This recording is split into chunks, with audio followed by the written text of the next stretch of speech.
What's going on, guys? The Comics Kid 2099 here. Welcome to day 81 of the 365-day graphic novel review challenge. Today, I want to talk to you about Superman, Time and Time Again. This is a story that comes shortly after Crisis of the Crimson Kryptonite, and if you'll recall, in that story, Clark Kent proposed to Lois Lane, and sometime after that, he reveals to her that he is Superman, and so in this book, she is struggling with that. She knows that she loves Clark, but she's not really sure if she can deal with the fact that he's Superman. She knows that's going to be very dangerous for him. She's not really sure how this is going to impact their life as a married couple, but she is struggling with that, and then there is one of the linear men who comes from the future, and he is trying to kill Booster Gold because of the damage that he has done to the time stream, and then Superman gets in the way, and then he is accidentally thrust into the time stream, and then he gets thrown all over the time stream. He goes to the 1940s at one point, he goes to Camelot, he goes to the distant past where there are dinosaurs, he goes to a few different moments in the history of the Legion of Superheroes,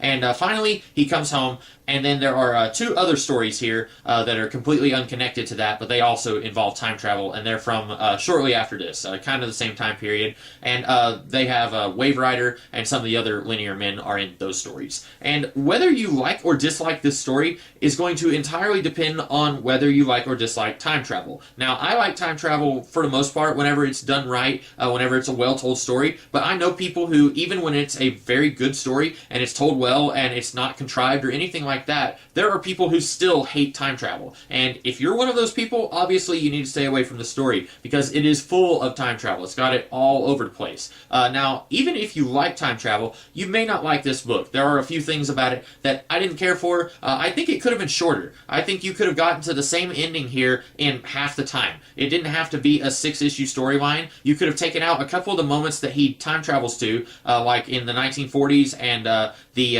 one where he's in the distant past with the dinosaurs. I think you pretty easily could have taken those issues out, and you could have still had the same storyline here. I do think that it's a little bit long, and also, I kind of got sick and tired of seeing what was going on in Metropolis in the present day while Superman was going through his jaunts of time. You can show us, hey, Lex Luthor's board of directors, they're trying to figure out what to do with LexCorp now that Lex Luthor is dead. Spoilers for an earlier storyline I talked about. You can show that once. You don't have to show it 6 times. You don't have to show Bibbo in his bar 6 different times. You don't have to show Jimmy Olsen trying to make out with Lucy Lane 6 different times.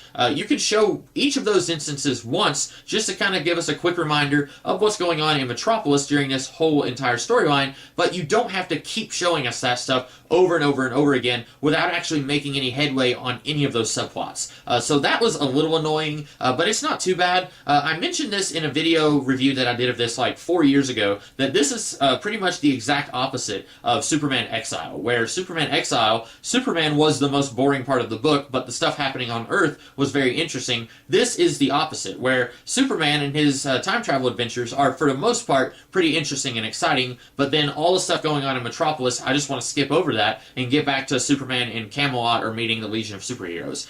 So, like I said, if you don't like time travel, obviously you need to skip this book, but even if you do like time travel, you might not like it. It's pretty good. I would say it's like 7.5 or 8 out of 10. It's a pretty decent story. I do think, though, that they could have trimmed it down a little bit and it wouldn't have hurt the story at all. So those are my thoughts on Superman Time and Time Again, and I hope that you guys like this video. If you do, be sure to like, share, comment, and subscribe, and I will be back tomorrow with a different kind of video. In the meantime, you guys have a great rest of the day. Catch you later.